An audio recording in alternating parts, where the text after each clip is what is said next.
Achim Steiner heads the United Nations Development Program, the UNDP, and before this, he headed the United Nations Environmental Program, the UNEP. And we're going to ask him today what he thinks the future of international development might look like in a post-COVID world. Thank you, Adil. I think it is quite clear that 3 or 4 things are already self-evident. The world will be a great deal more stressed. It will be poorer, and some of the extremes that we have observed in terms of underlying conditions of our global economy and therefore of development pathways, namely inequality, lack of sustainability, are likely to be more pronounced.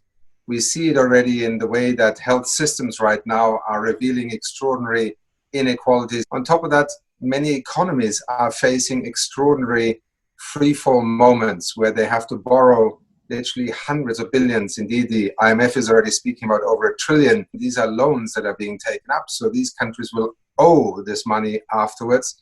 So for years to come, I think we will have to face setback in terms of development. Do you think there might also be opportunities, or is it mostly going to be threats? The short-term impact inevitably is perceived not only as a threat, I mean, it is a real kick in the stomach. That shock is what will preoccupy us for a while, but in the design of the response strategies, and then also in the response to recovery mode, lie extraordinary opportunities. And I think that will redefine the future of development. The choices that societies will make, that governments will make, citizens will make, capital will make, I think will be different after this crisis. Painful as the moment may be, we will, I think, look at choices differently. For instance, in many developing countries, health is a continuous challenge. 40% of people who escape extreme poverty fall back into poverty, very often because of health crises. I think we will see renewed attention on the question of health insurance. Can we find a way in which perhaps the climate finance equation that has been so difficult to address could in fact become a trigger and a catalyst to renewable energy infrastructure expansion in Africa, thereby both addressing access to electricity, a major stimulus for development, but also decarbonizing the electricity and energy infrastructure of a continent that soon will have 2 billion people on it.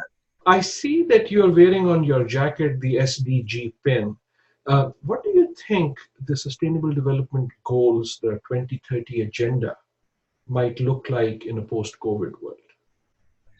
In a quantitative sense, COVID-19 is going to throw us back. On the other hand, I think particularly the experience we are having now as economies, as society, and as a global community actually reinforce the validity and the relevance of these 17 Sustainable Development Goals, because things will have changed.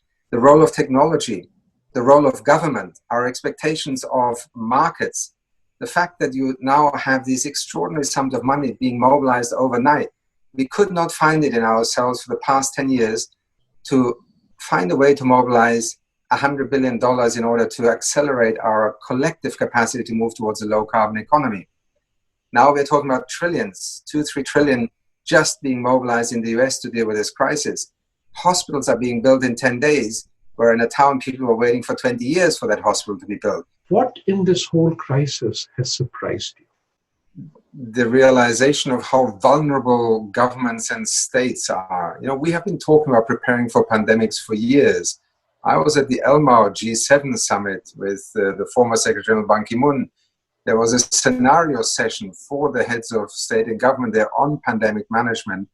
And yet, look at how, in a sense, seemingly unprepared we are. This moment is also one where you realize how vulnerable many countries still are in terms of their development status, and how vital solidarity is, on the one hand, to support those countries, because their implosion, economic, social, or political, immediately has reverberations, whether it's the virus that returns, or whether it's geopolitical and security considerations. We depend on one another on multiple dimensions. And herein lies also perhaps the true rationale of multilateralism, enlightened self-interest.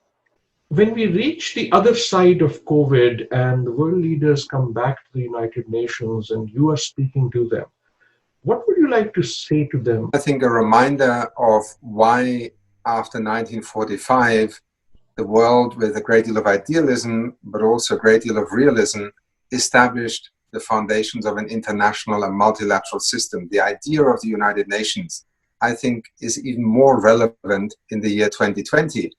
Certainly what has become more difficult is that when one of the founding nations and one of the principal backbones of multilateralism has essentially taken a step away from it. We do need to realize that in the year 2020, we are more bound to work together and to succeed or fail, depending on how well we can work together, than probably in the history of humanity. Cybercrime, pandemics, climate change, migration. In the midst of this is the mix also of geopolitics. And the fact that institutions must evolve, must be reformed, is without question. The UN is not a perfect project, but a project it is. In my personal view, that project actually has its next major era just beginning.